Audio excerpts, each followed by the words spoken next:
What's good, everyone? This your main correspondent, Alan Taylor, and I'm back in the broadcast room yet again, always with another one. And yes, indeed, it is another one.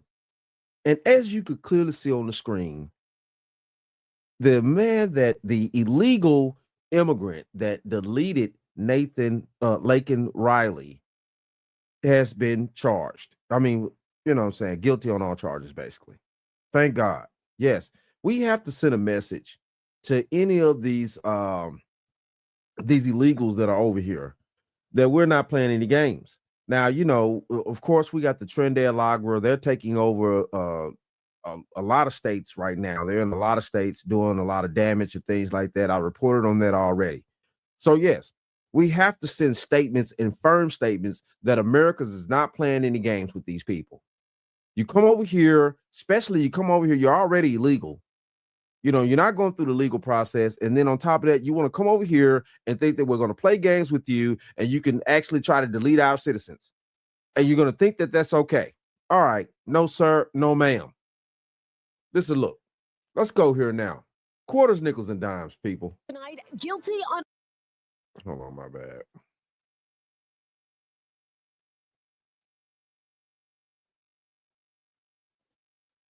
Hold on. All charges. This sick, twisted, and evil coward showed no regard for Laken or human life. We are asking that same be done to him. We take you inside the courtroom for his sentencing. Our live team coverage starts now. And good evening, everyone. I'm Ron Jones. And I'm Jennifer Bellamy. Tonight, there is a conviction in the murder of 22-year-old Georgia nursing student Laken Riley. 26-year-old Jose Ibarra will spend the rest of his life in prison after being found guilty on all 10 charges. That includes murder, kidnapping, and aggravated assault with intent to rape. 11 Alive has live team coverage for you tonight. Our very own Molly Oak is at the University of Georgia campus with reaction from the community. But we're going to kick things off with Angelina Salcido live in Atlanta. So, Angelina, what sets this case apart from the rest? Well, Ron, technological evidence. I spoke with an Emory professor who says you don't see this in every case, and that's what really made the difference here. We literally learned what happened in the hours, minutes, and even seconds leading up to Laken Riley's death. The speed. This case quick and decisive. Last Friday was opening arguments, and here we are Wednesday of the following week, and we have not only a outcome, but a sentence imposed. John Acevedo, the Associate Dean of Emory University School of Law. He says the trial to get justice for 22-year-old Laken Riley and her family was expedited by strong evidence. It really allows, in this instance, a minute-by-minute almost timeline of the case. From day one. On February 22nd, Jose Ibarra went hunting for females on the University of Georgia's campus. To day two. Did it collect her heart rate? It did.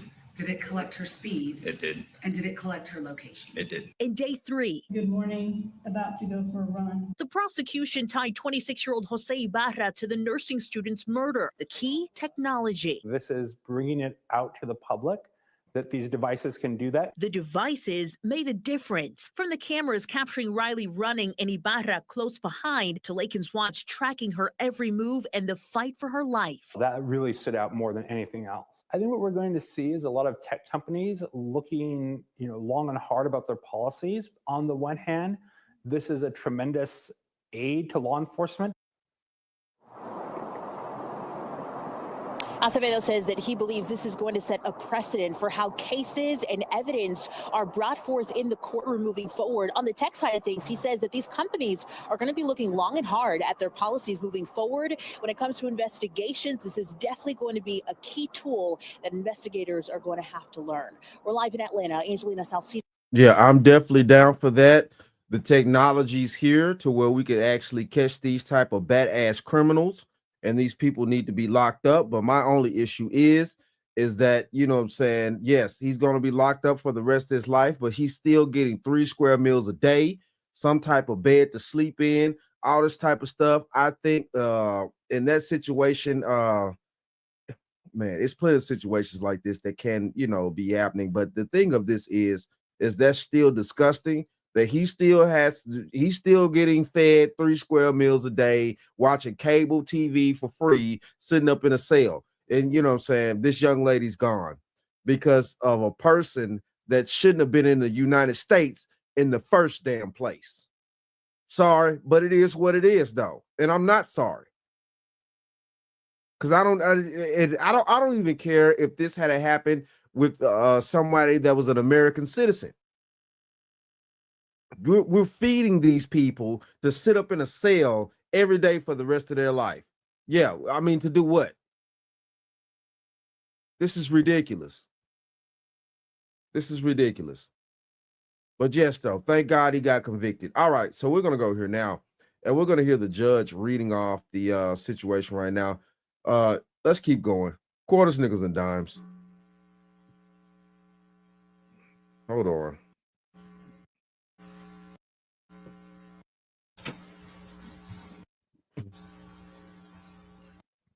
Sorry about that back. I don't know what's going on with that. Point out that typically my role in a trial, in a criminal trial, is to manage the process. And the fact finding is done by a jury. That wasn't the case in this trial. I managed the process, try to, and I was also the finder of fact, and that is a somewhat of a different role than we typically see. I'll tell you that you may have seen me. I make notes during the trial. I probably filled up 2 legal pads full of notes during the trial, but the closings, I want to just listen. And that's what I did. But I wrote down 2 things in the closing. One was a statement by Ms. Ross that the evidence was overwhelming and powerful.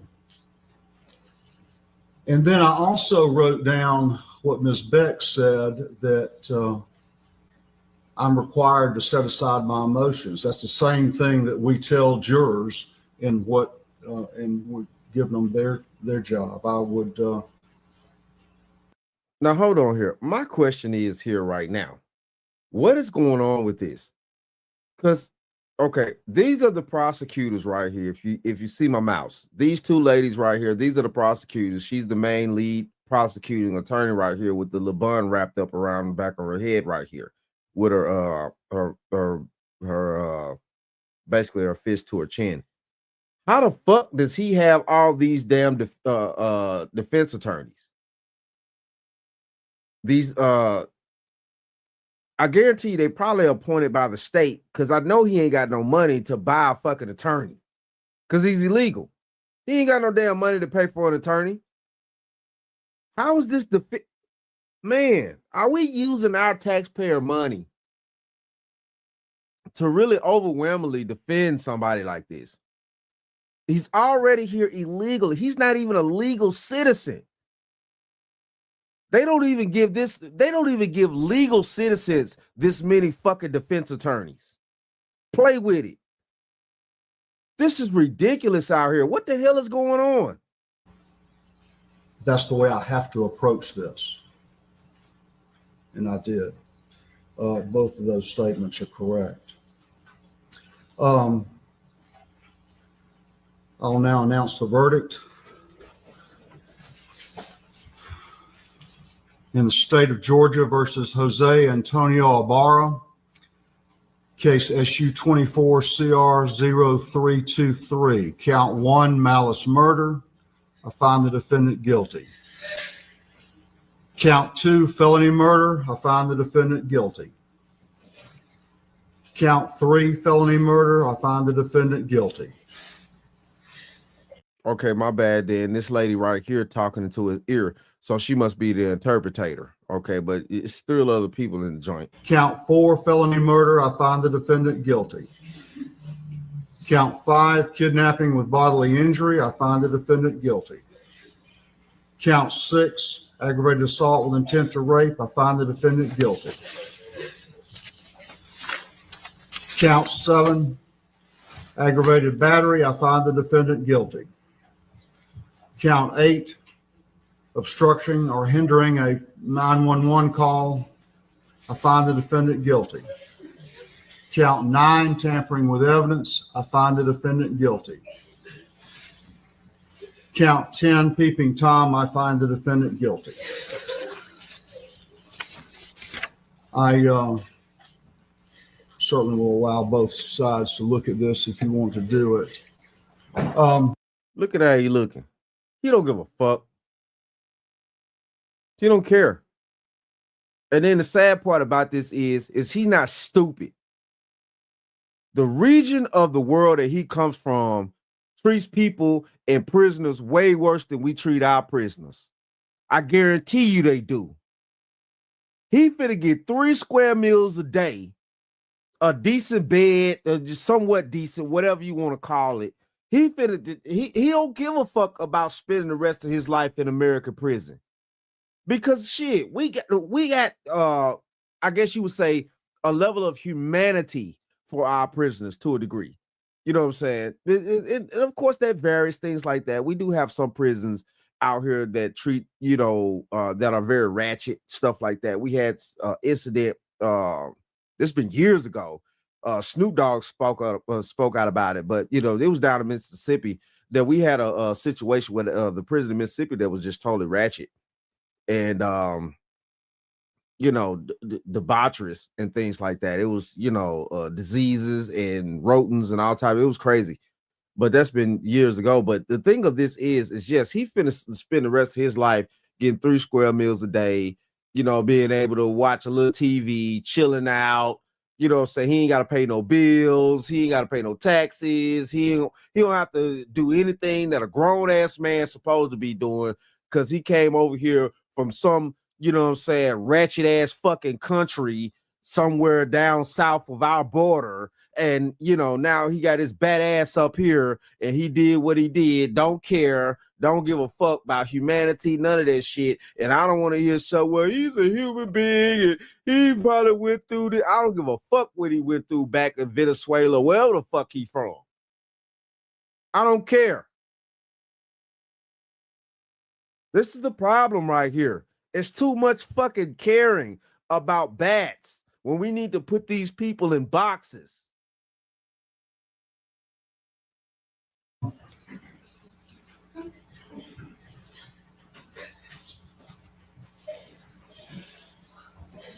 The next step is sentencing.